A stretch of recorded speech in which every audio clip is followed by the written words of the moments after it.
Welcome back to the shop, everybody. This is Todd with Industrial Comfort. Another Boston edition here because my father-in-law just left and he cannot pronounce his R's. So I figured if I use my accent, he'll be able to understand me through this video. So today I'm going to show you how to replicate an Adam Popper surfcasting lure made from scrap wood and your lathe. And hardware here that's about the cost of this cup of dunks. This is an awesome lure to get after some striped bass and bluefish. And I'm making this for my friend Nick, who's probably one of the best fishermen I know. In fact, so good that we call him the captain.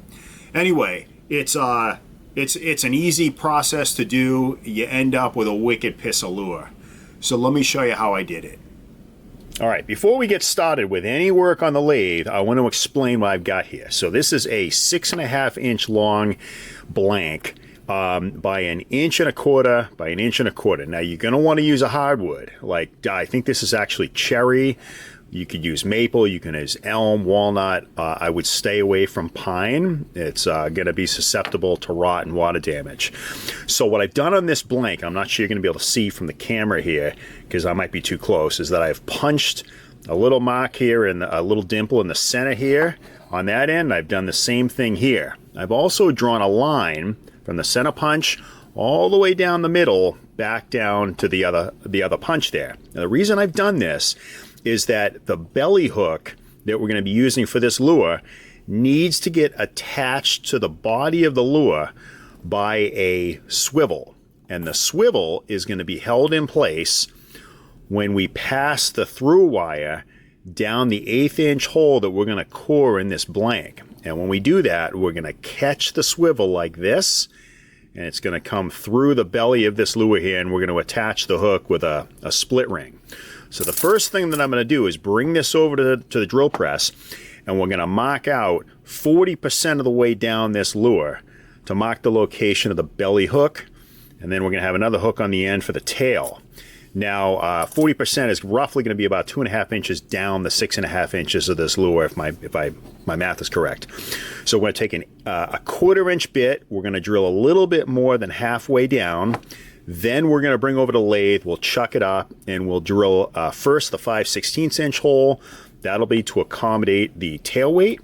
And then we'll go ahead and drill the 1/8 inch hole all the way through so that we can pass this wire through, which is going to hold everything together. Let's head over to the drill press.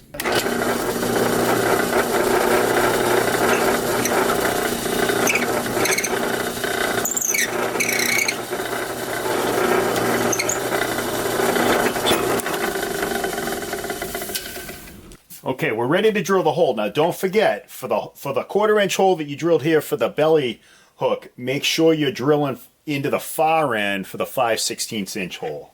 I've used some blue painter's tape, which you probably can't see from this angle, just to mark how deep we're going to drill this hole.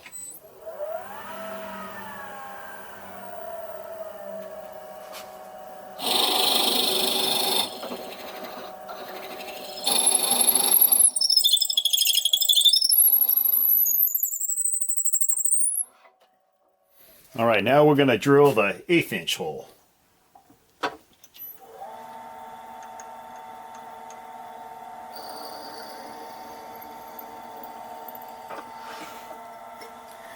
Because this 6-inch drill bit is not long enough to go all the way through the blank, I just flipped it around in the chuck and we're just going to drill in from the other side.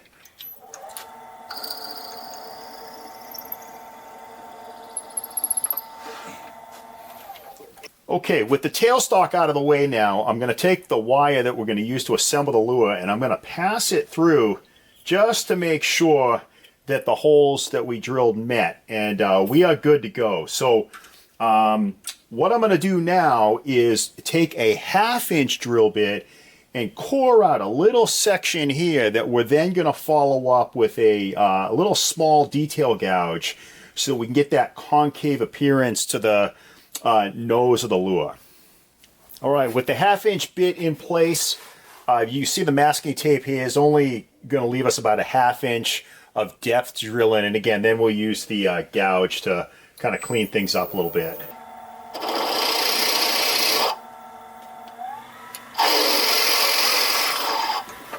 I marked the rough outline of where the outer diameter of the lure is going to be, and I'll probably leave about a 1/16 of an inch on either side of this line right here, and we'll just carve this out a little bit.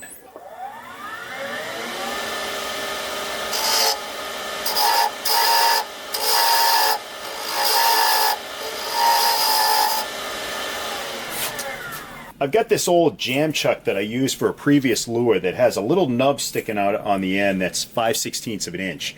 So I inserted that into the tail, and then I've got the center on the tailstock just plugged in. So this is effectively between centers now. I'm just going to use my roughing gouge to just round this over to a roughly about an inch. And then I'll probably use my skew chisel or a spindle gouge to just round over the tail, as this is just a fairly basic lure. So let's get rounding this over.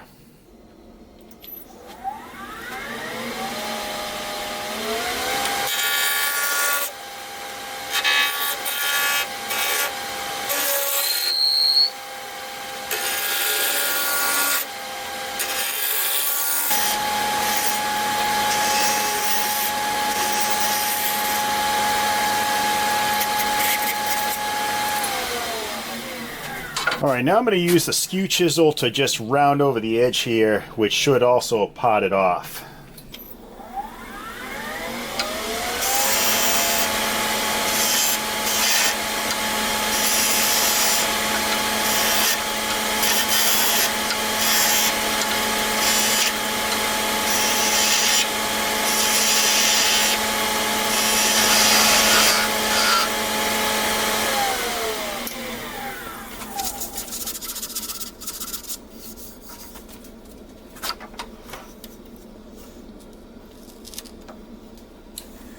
Alright, for the final step here for this lure, what I'm doing is I'm cutting the top part off at an angle, which is mimicking what that Atom Papa does.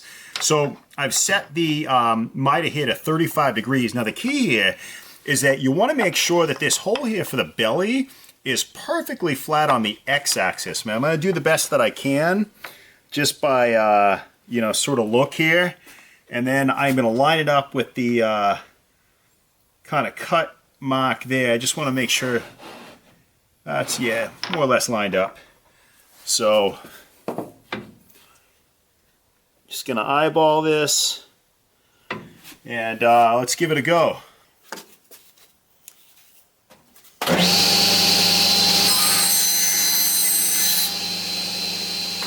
All right, I'm ready to paint. I just put a decking screw in this piece of wood here, and I'm just going to feed it up through the bottom of the lure here where I drilled the 5/16 inch hole, and now I'm going to hit it with some white gloss paint to get a nice base going.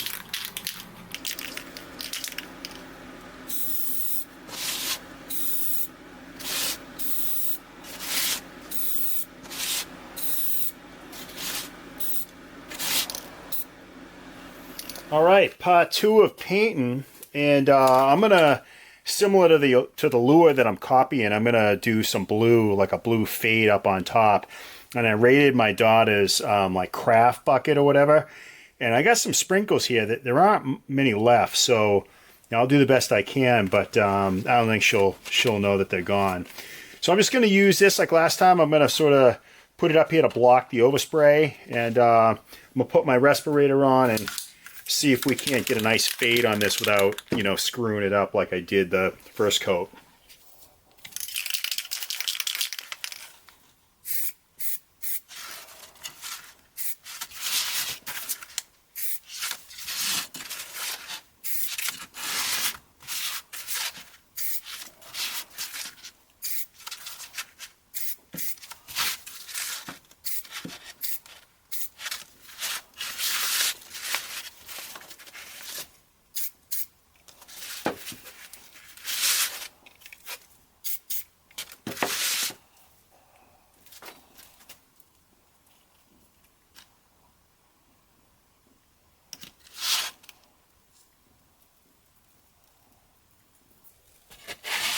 And I feel like I'm sprinkling pixie dust or something.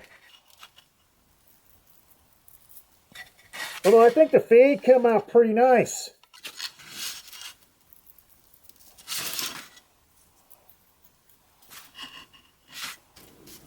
The final coat of paint is dried on this lure, so now it's time to assemble it. I've got all the parts in front of me here, and what I'm going to do is give you a close-up view, and I'll point out what everything is, and I'll put links in the description telling you where to get this stuff. Then we're going to move on to the clear coat, which couldn't be any easier. So let me show you how we're going to assemble this lure. Alright, so the parts we're going to need for this lure, I've kind of separated into groups. So we're going to need the wire, and the wire kind of holds everything together inside the body of the lure. We then have grommets, so we're going to have a nose grommet, a tail grommet, and then a belly grommet for the belly hook. We got the hooks, a split ring to keep the hook on the back attached, and then we've got a swivel, and this is going to be for the belly hook, and then we've got a tail weight, and obviously some eyes. So I'm gonna, like I said, I'll put links in the description for where you can get this stuff. First thing I'm gonna do is put on some eyes. And I'm gonna use the big ones, just, I don't know, because I want to. And again, I'm just kind of eyeballing this. Press one eye on one side, and then we'll try to line this up nice on the other side, best we can.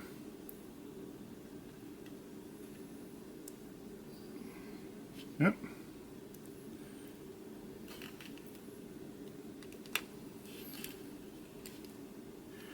All right, that looks good. So now what we're going to do is we're going to take the nose grommet, and this is the wider of the two narrow grommets, and we're going to pass the wire through.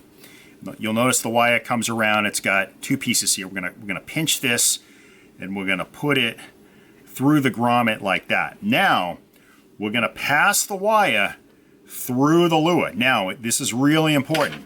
Actually, you know, before I do that, I'm gonna pass the wire through. Now, as I mentioned before, the whole idea of this middle hole is so that we can catch this swivel with the wire, and this is going to prevent this swivel here from pulling out. So I'm going to place the swivel down here. I'm going to pass the wire through. Nope, missed it. Nope, missed it again. Yeah, this is not super easy.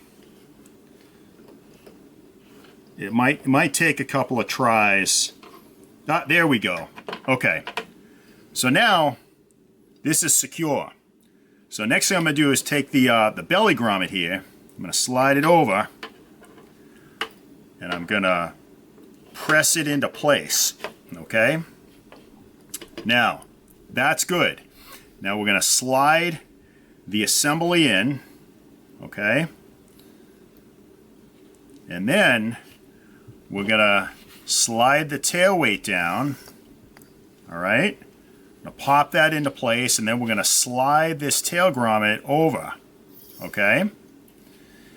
And then with tension pulling on the wire here, we're gonna bend it about 45 degrees. Actually, you know what? I noticed that that's fine. So I'm going to bend it over about 45 degrees, and I do realize I'm actually going to need 2 split rings, which is fine. I don't need to worry about that right now. But next thing I'm going to do is I'm going to get actually I'll do this right now. Let me get a screwdriver. Okay. Make sure you have a Phillips head screwdriver, because once you start to create the bend for the loop on the tail here, you're going to need to slide it off. If you use a flathead, you're going to get it stuck on the end. So what I like to do is put this right in the center, and then we're going to bend it around, right, like that. I'm going to loop it around. All right, now at this point, I stop. Now you can see we got a nice loop there. I'm going to bring it over to the vise, and you can either use a pliers, you can use a vise, doesn't really matter, but I'm going to use a vise because it's right next to me here. I'm going to give you a different camera angle. We're going to wrap this wire around to lock it into place. So let's go over to the vise.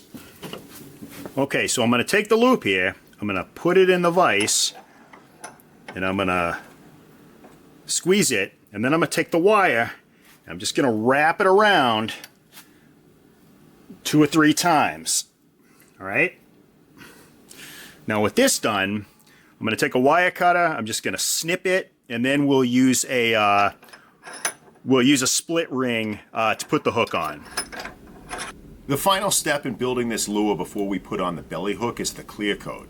Now I like to use this stuff called Dry Lock. It is a high gloss clear and it's a concrete sealer. I know that sounds kind of weird and it definitely doesn't look clear, but it dries clear. And the beauty of this is all you need to do is simply dunk it into the can here like this. That's it. It's that easy. And you can do this 2 or 3 times, or at least I do it 2 or 3 times. It dries in about 2 to 3 hours between coats, and then that's it. And then we'll put on the tail hook and we'll be done. Couldn't be easier. And yeah, you'll see a lot of bubbles and stuff, but as it drains out, all the bubbles will go away. I'll show you when it's dry. And there it is, everybody. There's your Atom Popper replicator. Wicked easy to do. I hope you enjoyed this video, and Nick, I hope you catch a lot of fish with this lure. If you enjoyed it, please give me a thumbs up and subscribe. Thanks for watching.